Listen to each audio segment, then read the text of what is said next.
Février 1908, dans la salle du Conseil de guerre de Toulon, on juge pour fait de trahison un jeune officier de 25 ans, Benjamin Hulmeau. Benjamin Hulmeau est un peu dépassé par tout ce qui lui arrive et sa défense, la défense de l'accusé, repose sur un argument: il n'aurait pas été conscient de ce qu'il faisait, ses facultés auraient été altérées par l'opium. Pas sûr avec cela d'émouvoir les juges. Du reste, Benjamin Hulmeau va être condamné à la déportation perpétuelle pour crime de haute trahison. En ce tout début d'année 1908, on peut dire que l'affaire Hulmeau bouleverse la France entière. Certains voient déjà d'ailleurs dans cette affaire une nouvelle affaire Dreyfus. Je vous rappelle que l'annulation définitive de tous les chefs d'inculpation contre le capitaine Dreyfus, c'était 1906 par la Cour de cassation, donc moins de 2 ans plus tôt. Et pourtant, à la différence de Dreyfus, on peut dire d'Hulmeau qu'il est bel et bien coupable. S'il n'avait pas été pris par son addiction à l'opium, Benjamin Hulmeau aurait sûrement compté parmi les plus brillants officiers de sa génération. Il était né à Lyon en 1882, dans une famille de riches industriels juifs.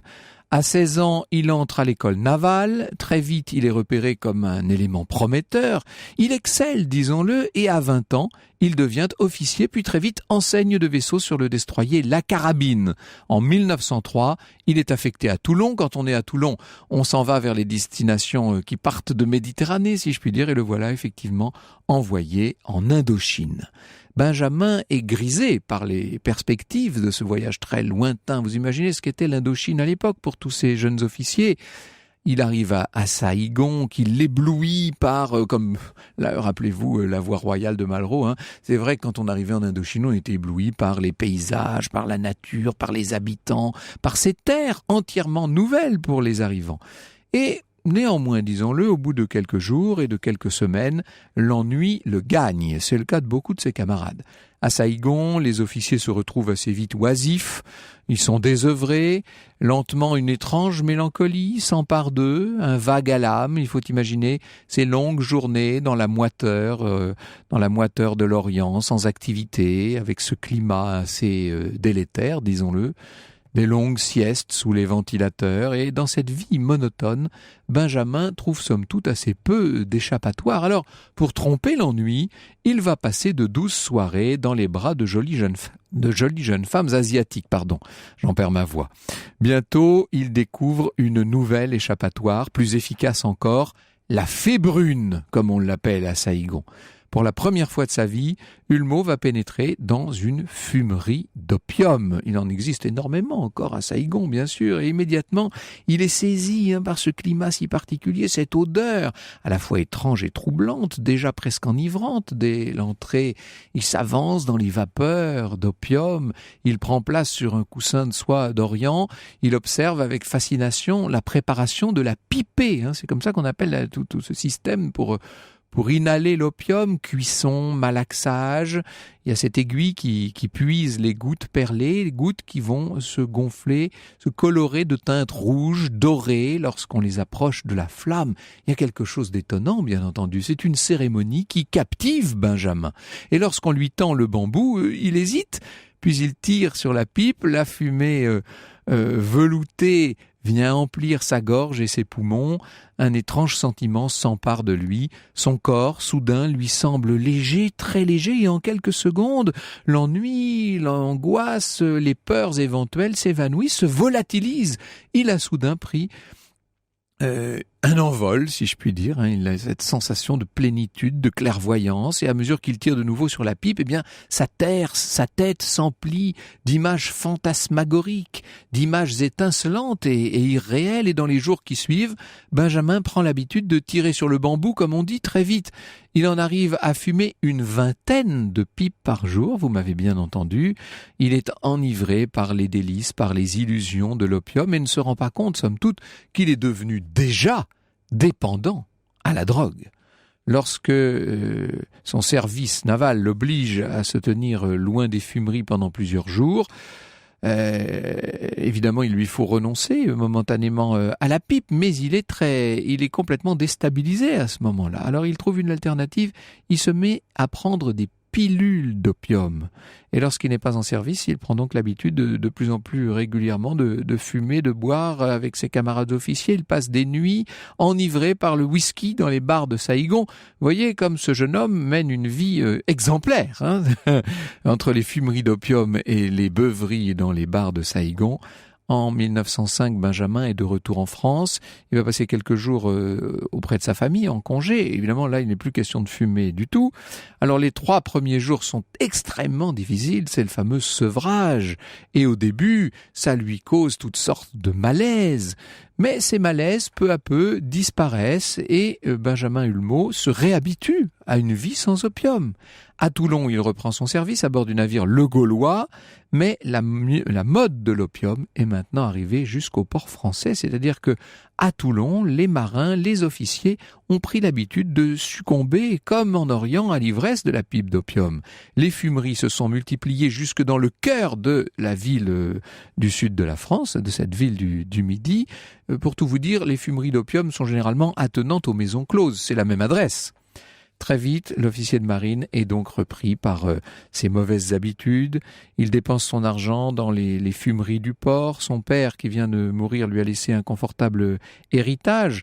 Ce qui fait qu'il faut imaginer Benjamin Hulmeau fréquenter désormais les cercles de jeu. On le reconnaît de loin avec sa fine moustache et son bel uniforme bleu. Il est bien connu des casinos de la ville, des cercles de jeu, etc.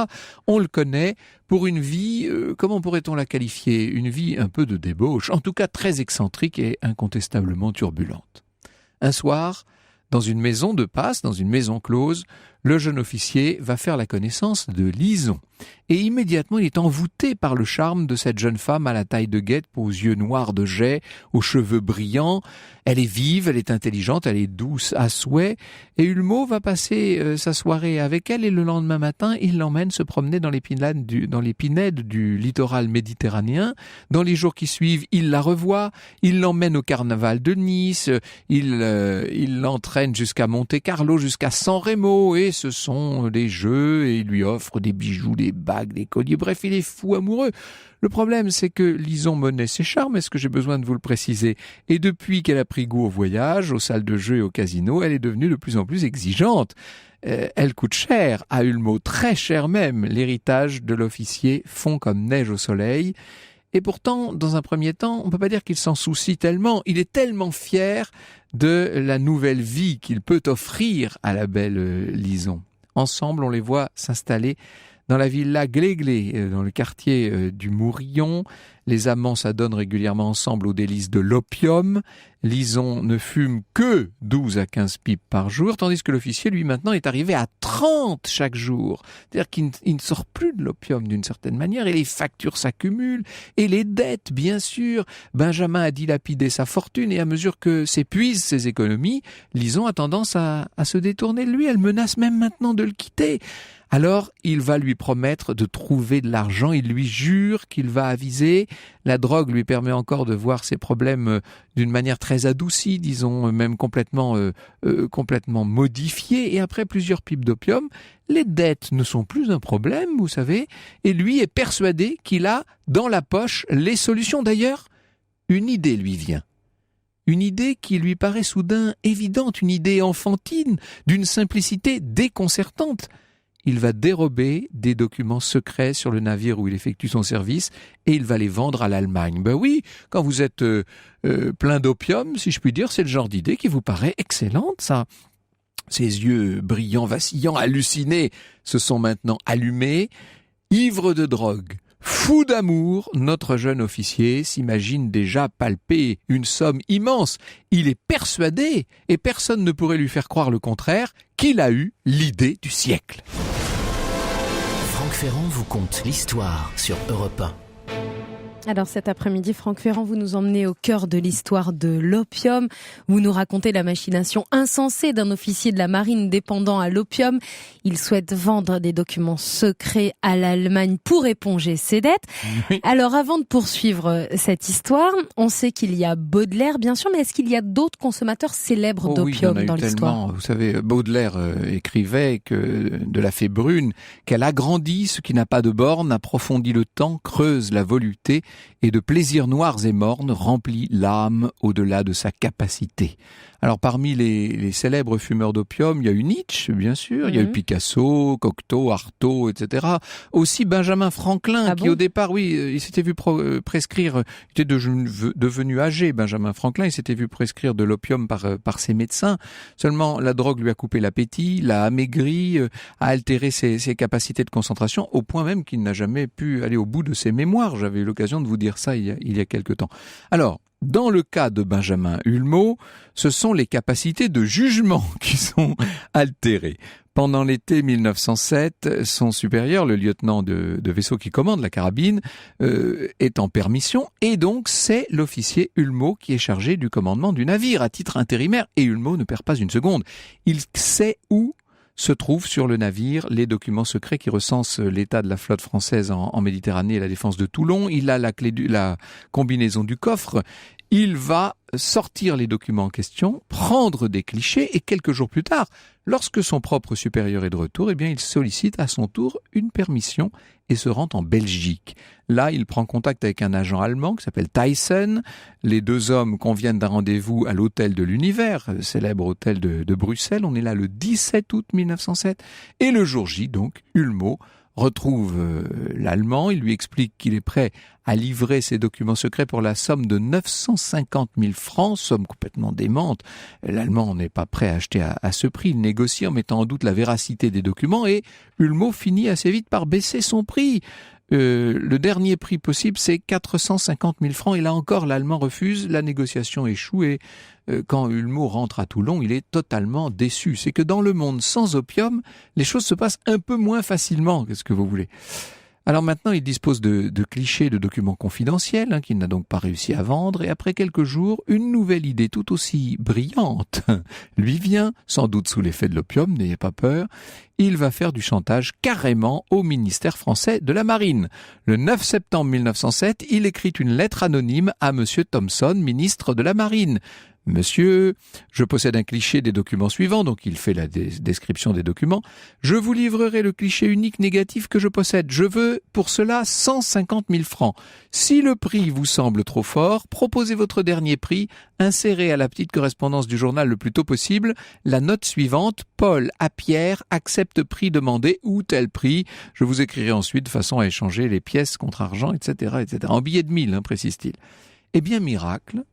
4 jours plus tard, comme dans une rêverie d'opium, le 13 septembre, Hulmeau lit dans le journal la fameuse annonce « Accepte proposition, prix à débattre, Pierre ». Oh, il n'en croit pas ses yeux. Notre jeune officier ne peut pas se douter qu'au ministère de la Marine, on a d'abord créé une mauvaise plaisanterie, et puis évidemment, on a alerté la Sûreté Générale qui, après une rapide enquête, a trouvé qui était le malfrat.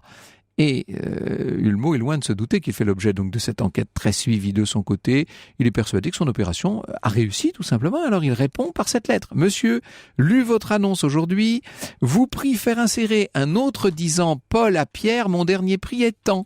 Faites attention que je ne veux pas d'un prix très différent de celui proposé par moi, soit 150 000 francs, et que même à ce prix c'est votre intérêt. Alors l'inspecteur de la Sûreté Générale qui a été chargé de l'affaire, il s'appelle Sulbach, cherche à retarder les négociations. Il répond « Avant fixer prix, aurait besoin preuves concluantes que posséder réellement marchandise. » Non mais on est c'est du grand n'importe quoi. Le 21 septembre, notre officier lui adresse ce mot. Je vous envoie comme preuve 6 de mes clichés non développés. Je suis pressé. Mon dernier prix est 105 000 francs. Ah oui, non, mais il n'est pas.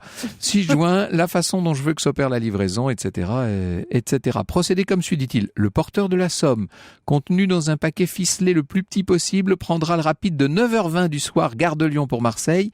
Il devra être seul pour tout le voyage. Quelques jours plus tard, Hulmeau lit la réponse, toujours dans le journal, La République du Var en l'occurrence. Paul à Pierre accepte vos conditions par le 22 à 9h20 soir. Ah bah c'est parfait. Le 22 octobre, l'inspecteur de la Sûreté Générale se rend donc à Marseille, le fameux Sulbac, et comme convenu avec Paul, il se rend au Grand Hôtel où il reçoit un coup de téléphone. « C'est vous, Pierre ?» ?»« Ici, Paul. »« Les conditions sont acceptées ? » ?»« Oui, j'ai l'argent. Il est bien entendu que vous serez seul et sans armes. Convenu, retirez la lettre à la poste, initiale ABC. » Et à la poste, l'inspecteur trouve la lettre suivante. « Allez de suite prendre une voiture rue Racine. Faites-vous aussitôt mener à Olioul et de là, prenez-la, etc. » Toutes sortes de précisions. L'inspecteur va suivre bien à la lettre les instructions. À 3h de l'après-midi, il est sur la route d'Olioul. 20 minutes plus tard, la voiture s'arrête. Un homme en descend, il est coiffé d'un chapeau à rabat, il porte sur la bouche un foulard, sur le nez de grosses lunettes de soleil qui masquent son visage. Dénouement imminent. Franck Ferrand vous conte l'histoire sur Europe 1. Et jusqu'à 15h sur Europe 1, nous sommes au cœur de l'histoire de l'opium, avec cette histoire assez hallucinante de ce jeune Benjamin Hulmeau, officier de la marine, qui veut vendre des documents secrets à l'Allemagne pour payer sa dépendance à l'opium. Il y en a pour plus de 100 000 euros. Oui, et comme il a 100 000 francs à l'époque, 100 000 francs, mais ce sont des francs lourds de l'époque. Et évidemment, vous imaginez bien que pour la marine, parce qu'il a voulu les vendre dans un premier temps à l'Allemagne, n'en a pas voulu, et maintenant il fait carrément du chantage avec le ministère en tant que tel, en disant si vous voulez récupérer vos documents, il faut me payer. Ça n'avait aucune chance. Mais même un enfant de 12 ans se rendrait compte que ça marche pas. Sauf que, encore une fois, ce jeune homme est complètement sous l'emprise de l'opium. Pierre et Paul, autrement dit l'inspecteur et la balance, se font face maintenant. Et Hulmeau demande à son interlocuteur s'il a bien sur lui l'argent demandé. Alors l'autre montre un paquet de billets et après avoir vérifié que l'inconnu était bien seul, sans armes, il l'invite à avancer. L'inspecteur se précipite à ce moment-là sur Hulmeau, il le met à terre, il tire 2 coups de revolver en l'air et c'était le signal convenu. Des policiers qui étaient cachés tout autour arrivent. Enfin bon, bref, Hulmeau est arrêté, emprisonné et le 20 février 1908, jour de son procès devant le tribunal de justice maritime, Hulmeau avoue « Je suis tombé bien bas ». Mais si bas que ce soit, je vous jure sur ce costume d'officier que je porte pour la dernière fois, que je n'ai rien livré, absolument rien, je le jure. Seulement, Benjamin va être reconnu coupable de crimes de haute trahison et je vous l'ai dit tout à l'heure, il est condamné à la dégradation et au bagne à vie. Le 12 juin 1908, à Toulon, a lieu la dégradation devant une foule malsaine et curieuse. Vous savez, c'est le journal L'Illustration qui raconte le greffier du Conseil de guerre, dit-il, donne lecture du jugement. Hulmeau, vous êtes indigne de porter les armes, de par la loi, nous vous dégradons. Un sous-officier décoré de la médaille militaire s'approche du condamné et porte la main sur lui. D'un geste brusque, il arrache les galons de la casquette, les boutons de la tunique, les épaulettes. Il déboucle le ceinturon, tire l'épée du fourreau, la brise sur son genou, en jette les 2 tronçons à terre.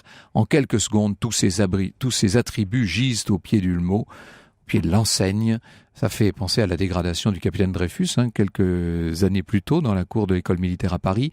Une tempête de huées, nous dit l'Illustration, de clameurs impitoyables s'élève de la foule. En ce printemps 1908, l'affaire Hulmeau a défrayé la chronique et on peut dire que l'antisémitisme va faire un bond de nouveau en France.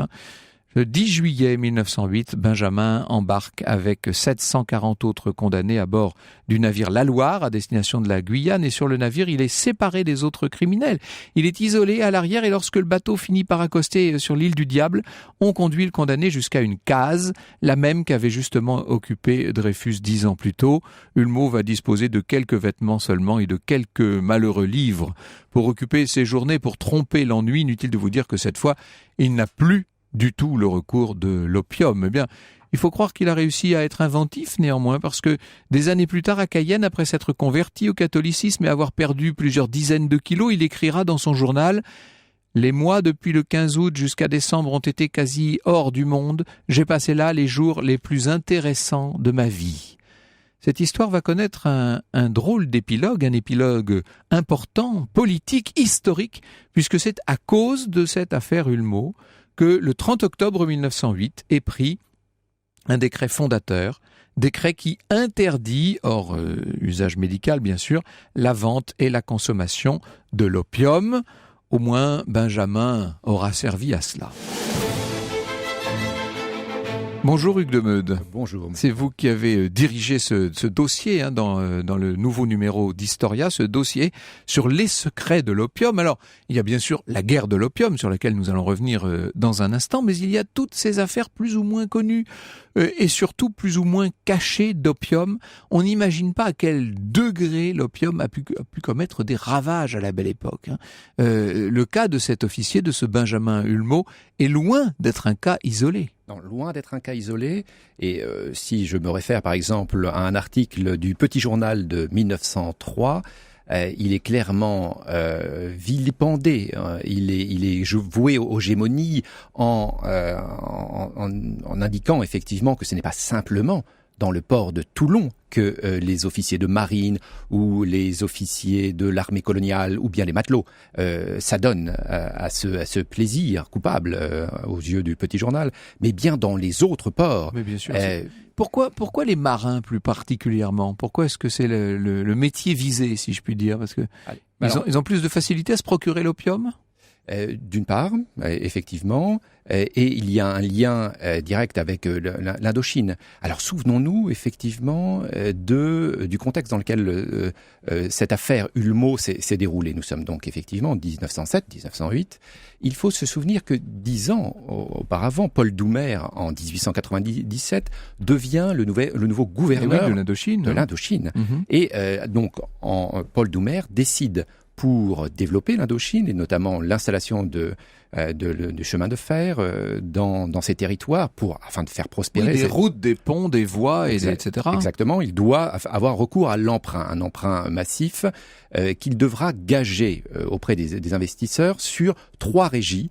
2 régies nous paraissent un peu évidentes, la régie du sel et la régie de l'alcool, et également la régie de l'opium. C'est-à-dire qu'à partir de 1897, il y a un monopole d'État en France qui se fait sur l'opium et donc qui permet d'acheter, de transporter, de fabriquer, puisqu'il faut bien le raffiner, comme vous l'avez évoqué dans votre récit, et de le vendre. Voilà. Et donc, on se retrouve donc 10 ans après cette installation véritablement de la régie de 1907, c'est l'année qui nous intéresse, c'est celle de Benjamin Hulmeau. Exactement. Et donc, on voit, pour répondre à votre question, pourquoi les ports ? Effectivement, parce qu'il y a des transports qui se font tout à fait naturellement à travers les bâtiments de marine, que ce soit donc paquebots ou bâtiments militaires. Nous allons entrer dans un instant dans ces fumeries d'opium, en votre compagnie.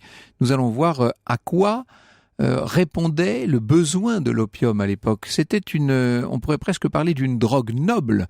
C'était la drogue des poètes. Et évidemment, ça a sans doute contribué à répandre encore davantage son usage. Europe 1, au cœur de l'histoire. Franck Ferrand. Nous sommes au cœur de l'histoire de l'opium jusqu'à 15h avec votre invité Franck Ferrand. Vous recevez Hugues de Meude. Il est journaliste, réalisateur et il est à l'initiative du dossier Opium, l'histoire secrète paru dans le dernier numéro d'Historia de ce mois de juin qui est actuellement en kiosque. Oui, un numéro passionnant. Et il est question de l'opium aujourd'hui également, parce qu'il ne faudrait pas oublier à quel point les opiacés sont encore présentes dans le paysage en 2018. C'est le point de départ, effectivement. Ouais, c'est un constat. On voit que, selon l'OMS, effectivement, 50 millions de personnes dans le monde souffrent d'une dépendance aiguë aux opioïdes et aux opiacés. On le dit dès le chapeau de 50 millions de personnes dans le monde. Même davantage. Et oui. On a arrondi, mais je crois que c'est 54 millions précisément aujourd'hui, et notamment aux États-Unis.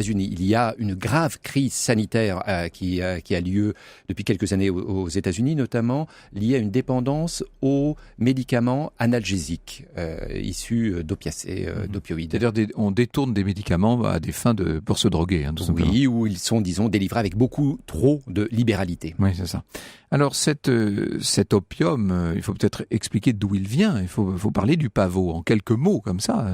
Quelle est l'origine du produit lui-même ? Origine très ancienne, puisqu'on le retrouve chez les Sumériens, les Grecs antiques en ont un usage. Marc Aurèle faisait usage d'opium notamment. Un usage thérapeutique et dans un premier temps, sur une longue période, il est surtout utilisé de cette manière. C'est effectivement un analgésique ou effectivement. C'est quoi ? C'est la graine du pavot ? C'est comment est-ce que c'est le suc. C'est le suc du pavot qui est recueilli, et ensuite on le voit circuler au fil des siècles, et à travers travers la route de la soie, les marchands arabes le transportent jusqu'en Extrême-Orient. Il l'exporte en Chine, c'est-à-dire que on a toujours, nous, l'image d'un pavot qui a sa capitale en Chine, si l'on peut dire, qui a sa source en Chine. Oui. En vérité, l'opium a été exporté chez les Chinois par les Arabes, en l'occurrence. Exactement, M. Ferrand. La Chine n'est pas le berceau de l'opium. On l'a exporté. Ce qu'on a, par contre, effectivement, importé de la Chine, c'est ce qu'on appelle la méthode thébaïque pour le consommer, ou autrement dit, plus simplement, la méthode chinoise. Le mot thébaïque signifie relatif à l'opium. Donc, cette méthode chinoise consiste tout simplement à le fumer. Et on l'a importé à la fin du 19e siècle. C'est ce que vous évoquiez, effectivement, dans ces fameuses fumeries qui font leur apparition au 19e siècle, à la fin du 19e siècle, aux alentours 1890, disons, et qui prospère très longtemps, puisque on voit très bien, je fais référence à Colette dans Le Pur et l'Impur, elle évoque en 1930 des fumeries qui sont dans des appartements, ou plutôt dans des maisons cossues parisiennes, où la belle société, ou la société, disons, artistique, aimait à le fumer. Alors c'était en Indochine que, pour ce qui est de l'Empire français, l'opium s'est développé, est devenu une institution. On verra tout à l'heure les ravages que ça a pu causer dans la Chine elle-même, mais en Indochine, donc dans l'actuel Vietnam, cet opium était partout présent, hein, c'était incroyable. Partout présent, nous avons évoqué la régie française de l'opium, qui avait pour but de, disons, tirer des taxes de la vente de ce produit. Et qui était visé en tant que consommateur, quel était le consommateur cible? C'était la communauté chinoise, estimée à environ 300 000 individus, qui habitaient dans l'actuelle Indochine. Dans l'Indochine qui correspond à Vietnam, également Laos, Cambodge. Exactement. Et dans toute cette péninsule indochinoise, on multipliait la consommation d'opium, bien entendu, ce qui a joué son rôle d'ailleurs dans les différentes guerres d'Indochine. Oui, alors on voit notamment donc cette régie de l'opium qui perdure de 1880, vraiment 1897, ce que j'évoquais tout à l'heure, lorsque Paul Doumer l'institue véritablement, jusqu'à la Seconde Guerre mondiale. Là, à ce moment-là, évidemment, avec le conflit, il est très difficile pour les douaniers, puisque ce sont les douaniers qui organisent et administrent cette régie, de faire leur travail correctement, moyennant quoi cette régie périclite au fil de la guerre, enfin de la Deuxième Guerre mondiale, et ce sont les, disons, services secrets qui, en France, reprennent la main à l'issue de la Seconde Guerre mondiale pour 3 raisons véritablement.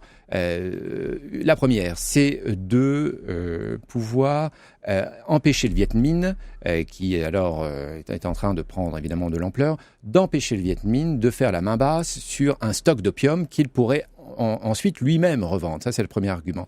Le second, c'est pour financer les minorités, des guerriers des minorités qui sont dans le nord du Laos et au niveau du Tonkin, pour mener des guérillas. Ce sont des solides guerriers, des pisteurs hors pair, pour mener donc des guérillas contre le Viet Minh. Et la troisième raison, c'est pour faire en sorte que la mafia, le clan mafieux qu'on appelle les Beng Xuyen, qui contrôle le port de Saïgon autour des années 50, vers notamment 53, 54, soit fidélisé. Moyennant quoi, effectivement, est mis en place, et j'en terminerai là, ce qu'on appelle l'opération X par les services secrets, et qui visait effectivement à pouvoir faire la contrebande de l'opium, afin de, donc, comme je le disais, pour ces 3 arguments, et notamment de financer les guérilleros. J'ai sous les yeux une photo d'Historia où l'on voit un certain nombre de pipes à opium, qui sont des pipes du 19e siècle en bambou, avec un petit fourneau de métal ou de bois d'ailleurs, qui est fait comme une sorte d'ovale au milieu, enfin sur le premier tiers de la pipe, et où l'on installe le pavot à brûler, en fait. Hein. Exactement. On l'a aussi en tête quand on a lu le Lotus bleu. Bien sûr, oui. De Berger, où on voit effectivement le Lotus bleu, c'est le nom de la fumerie d'opium à Shanghai. Là, effectivement, donc on a vraiment en tête, c'est cette manière de faire, de le fumer, de le consommer. Nous allons en venir justement dans un instant à tous ces consommateurs célèbres et qui ont donné en quelque sorte des lettres de noblesse à ce qui n'aurait jamais dû être considéré comme noble. Europe 1 au cœur de l'histoire. Franck Ferrand. Et Franck Ferrand, vous nous emmenez cet après-midi au cœur de l'histoire de l'opium. Grâce à votre invité, nous traversons les siècles avec cette drogue qui a traversé les siècles et la planète. Parce qu'on va voir qu'elle a traversé les pays. Qui a joué un rôle très important dans l'histoire, bien sûr. Vous recevez Hugues Demeud, il est journaliste, réalisateur. Il est à l'initiative du dossier Opium, l'histoire secrète, un dossier paru dans le dernier numéro d'Historia du mois de juin que vous avez entre les mains et qui est en kiosque actuellement. Oui, avec des articles de Raphaël Pic, de Philippe Chassaigne, etc. Et bien sûr d'Hugues Demeud. Cette habitude de l'opium, de l'opiomanie, comme on disait, a titillé tout le monde. Au départ, vous venez par curiosité, puis vous vous rendez compte que ça vous met dans un sentiment de bien-être, et puis vous fumez de plus en plus souvent, puis arrive l'addiction, et il y a cette phrase que vous citez, qui est en highlines, qui est en gros titre dans le dossier. Vous dites: la consommation d'opium est une sorte de plan incliné. Celui qui s'y aventure pour une petite glissade est à peu près certain de finir tout en bas. Et ça a été le cas d'un certain nombre de très grands personnages. On pense toujours à Baudelaire, bien entendu, qui a beaucoup écrit sur l'opium, mais on pourrait citer aussi Nietzsche ou Picasso, par exemple. Nietzsche, Picasso, effectivement. Alors, on voit que souvent, ça peut, ils sont amenés à le consommer pour justement ses vertus analgésiques. C'est le cas de Nietzsche. Il avait des fortes migraines. Oui, il y a toujours aussi vient se mêler à la complexe équation la question médicale, en fait. C'est-à-dire que pour beaucoup, c'est aussi un moyen de calmer des douleurs, tout simplement. Calmer des douleurs. Alors, et jusqu'à après, effectivement, à des dépendances. On le voit encore aujourd'hui. On faisait écho à ce qui se passe aux États-Unis aujourd'hui. On voit que beaucoup de malheureuses sont pris dans cette dépendance après, sans y avoir pris garde, après avoir pris des médicaments justement par rapport à ces douleurs. Alors, on voit, c'est Cocteau qui nous dit ça dans son journal d'une désintoxication qu'il écrit dans les années fin des années 20. Début des années 30, lorsqu'il essaye de se désintoxiquer de cette forte passion, de cette forte dépendance, lui, qu'il avait par rapport à ce produit. Et on voit la grande difficulté, à s'en défaire. Artaud, c'est la même histoire. Vous évoquiez également Antonin Artaud. Enfin, donc effectivement des personnages qui ont marqué la culture, les arts en France et dans d'autres pays et dont on n'imagine pas à quel point ils étaient dépendants de ce produit. Alors la capitale de tout cela, c'est Shanghai d'une certaine manière, et les grandes fumeries sont en Chine. On a oublié à quel point la Chine du 19e siècle, celle de la toute fin de l'Empire, a subi les affres de l'opium. C'est-à-dire que tout le monde fumait dans la Chine du 19e siècle. Oui, on peut parler d'une intoxication. Une intoxication. Donc il y avait 200, à Toulon, on évoquait Toulon, 200 fumeries environ.